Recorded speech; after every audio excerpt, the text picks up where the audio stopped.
One final point about all of this, about which I've never commented. But I'm fed up to the back teeth with the constant assertions, allegations and, dare I say, defamations that I was responsible for the Cronulla Riots. Now, if I have to get the then Premier Morris Yema back on the program, I will, because on the Cronulla Riots, I spoke to him on consecutive days about the need for people not to take the law into their own hands and leave it to the police. This was back in 2005. But it still goes on, and I'm branded as the person responsible for the Cronulla Riots, this outrageous, irresponsible broadcaster. I read a text message out on air which was doing the rounds amongst young people. One of my staff was a young bloke from Cronulla. He received it and pointed it out to me. I thought it was in the public interest to let the Premier and others know that something was impending. I was of the view that I could hardly discuss the issue with Premier Yema or anyone if it wasn't first clear there was a threat.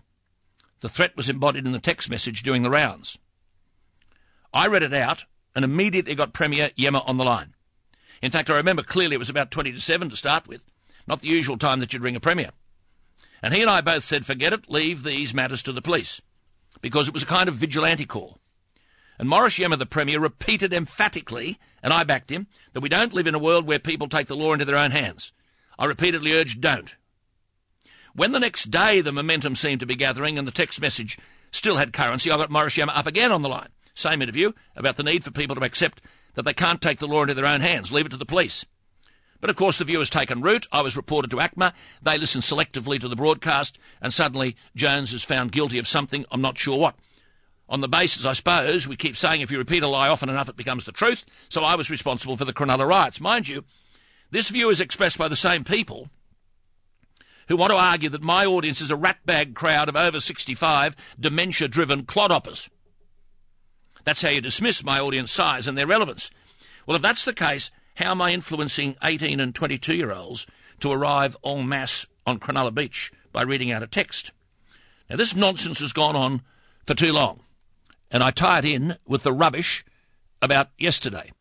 The Cronulla Riots took place on Sunday, the 11th of October 2005. Just for your information, here is a montage of my comments from the Thursday, October 8, immediately prior to the Sunday. On that morning, I had become aware that groups of Anglo-Saxon Australians were planning on heading down to Cronulla that weekend to, as they put it, take revenge after a group of lifesavers had been attacked by a gang of Lebanese youths a week before. This is a montage of some of my comments on the Thursday prior to the Sunday. 5:45. And I say to all those young people, hey, you're not in charge of law and order. We do have law and order people. Boys, don't get down there and come at this nonsense. This will only make things worse. 5:50. To all those young blokes, I can understand your problem, but boys, you can't do it like that. You can't play their game by trying to solve the problem their game has created. You can't play their game. We're not like that. 6:15. If need be, mate, I'll be down there. OK, now let me tell you, we really have to be hands off here. We don't want a situation whereby there's open warfare between people calling themselves Aussie whites and people calling themselves Lebs or whatever. We have to say to people, stay out of this. We aren't a country where we become our own law enforcement authorities. Let's give the police a chance to do the job.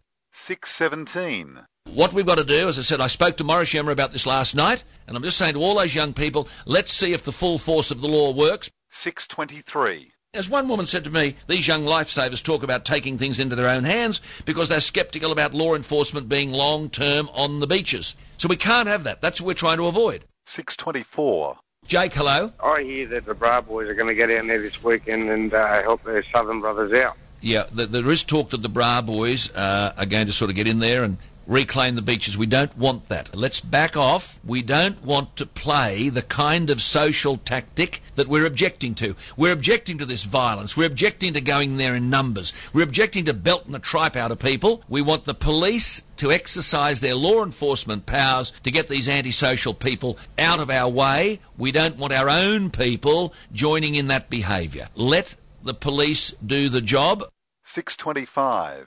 NAFCO, hello? I hope that we allow the police to do this. That's it. We don't want people taking the law into their own hands at all. We only become part of the problem we're trying to solve. 6:27. Now, thanks to the listeners. I mean, you are the people that have initiated this. You are the people who fashioned the response. And now we've just got to back off a bit. 6:40 a.m. We have to step back. We don't want vigilante groups.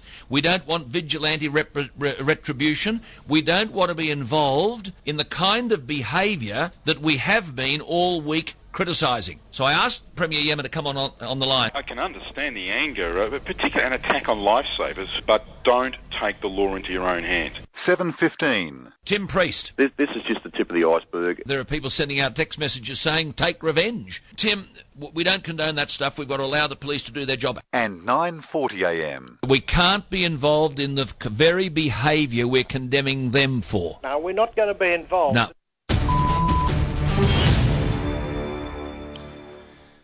There you are, eh? Oh, yeah. Just unbelievable.